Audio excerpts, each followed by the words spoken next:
Hello everyone, welcome back to the channel. So today is a pretty horrible one. I wanted to make a video to pay tribute to Carlos, the Brooklyn fragrance lover, who very sadly passed away earlier this week, which I'm sure all of you have probably, or most of you have heard about this, which was just absolutely shocking and awful news. It's not really a very fun or nice video to make, and perhaps I don't have anything particularly insightful to say because I wasn't a close friend, but it's, I'm very sad and upset about this. Also, I kind of just felt, for me, it just felt wrong that my next video on the channel should be anything other than to say something about what's happened. I couldn't just upload a video about, oh, I've got this great new fragrance, here's my top 5 this or my top 5 that, like life just goes on as normal. So yeah, I just wanted to say a big kind of tribute to one of the people who is one of the biggest personalities in our fragrance community. I think we can say that without, it's not an exaggeration to say Carlos was a really huge figure in the online fragrance community, particularly the world of YouTube fragrance reviews. His channel went back to 2014, 2013, you know, a long way back in time, to the relatively early days of fragrance reviewing, and he was really a very charismatic, likable, interesting character. He really was. I mean, there's loads and loads of YouTube channels now. He still was one of the biggest ones going. I think that was it, 60,000 subscribers, so one of the really big channels. And somebody was, you know, very distinctive in his style, had loads of different styles of videos. He did some great collabs. Everyone knows he had this friendship and collaboration with Stephen from the Redolescence channel. I think they just met through the hobby and through having channels. I think I might even have seen a video where they first met to sort of, was it Valentino Uomo or something they tried out, and then they're such an unlikely couple because they're very different personalities, I think. And it was just really a perfect combination of two great people who did videos on each other's channel. Thoughts go out, of course, not only to all the people close to Carlos in his personal life, but particularly, I guess, for many of us in the fragrance community, to Stephen on the Redolescence channel, who was one of his best friends, I think, and you know, who this must have hit extremely hard. So, you know, it's just unthinkable that we won't see those guys collaborating on videos anymore, and so hard to imagine how Stephen must feel right now. Also, Carlos had some fantastic videos where he had a few drinks with some of these really nice young ladies. I think they worked at his shoe shop or something. Let me get into that shoe shop in New York, because they had some very attractive staff there. Some of the people he knew, I think they were work colleagues, a lot of them, and you know, they went through like Sexiest Men's fragrances and all that kind of stuff. But it was really entertaining and really good. He got loads of views for those. A few drinks and cocktails going around, and they were really fun and unique, and his own unique style of just generally reviewing fragrances. Short and sweet, like I always do. That was one of his catchphrases. And of course, the incredible Brooklyn Fragrance Lover theme tune, which I think he wrote it himself. He was a very talented musician. There's loads of things where you can see him collabing with other YouTubers and doing a bit of singing and playing the piano.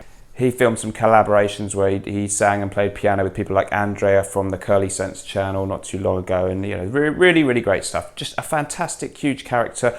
I wasn't close with him because, of course, obviously we're on other sides of the Atlantic. I never met him. I'm not close with that many people. I'm not one of those people who's WhatsApping or messaging every other reviewer all the time.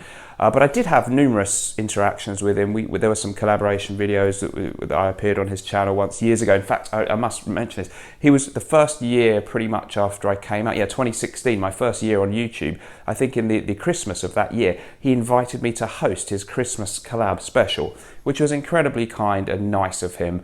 And you know, I always found in my dealings with him that he was a very genuine, nice person, and I really actually did like him a lot. Although, of course, he was very outspoken, and he often did get into a little bit of rubbing people up the wrong way, as many people do on YouTube. But you know, my feelings on the guy was he was really genuine and a really warm, lovely, nice guy. I was actually it's really sad to say that I was going to be doing a collaboration video on my new series where I do my most cherished fragrances.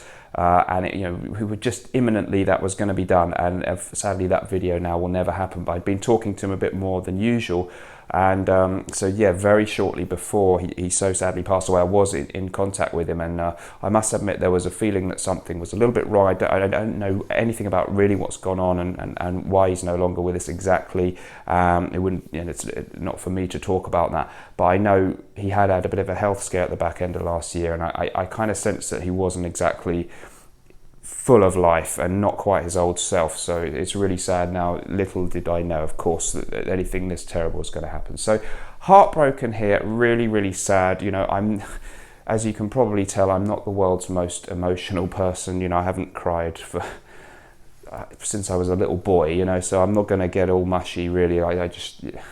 I'm not that kind of person, but as far as I'm able to be very much upset about something, this really has been a horrible, horrible shock.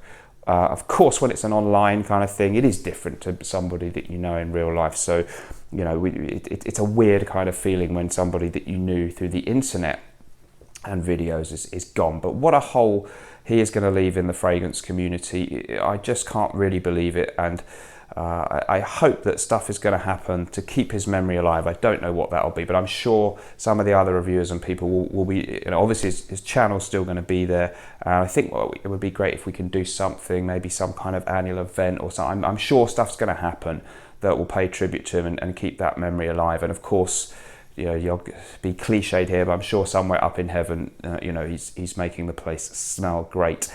Awful video to have to make. Please, if you want to share any memories of a fragrance that Carlos got you into or stuff that you liked about him, comment down below. I think that's all I've got to say. This isn't a pleasant video to make, and maybe it's not a particularly enjoyable one for anybody to watch, but I just felt, you know, I cannot let my next video that I upload be anything other than to comment on this horrible thing. I've had to post, you know, normal Instagram posts, and even on the first normal one I did, I had to say, look, I'm posting, but we can't pretend it's a normal day now that this has happened in our community. Horrible stuff. So goodbye, Carlos. You are really sadly missed. I can't believe I'm saying that, and it's absolutely awful. That's all I've got to say. Please comment down any positive memories that you've got of Carlos, and I'm sure there are an absolute ton of them from you guys. Let us all know, and we can share those down below. And I'll see you soon for the next video, hopefully on a happier topic.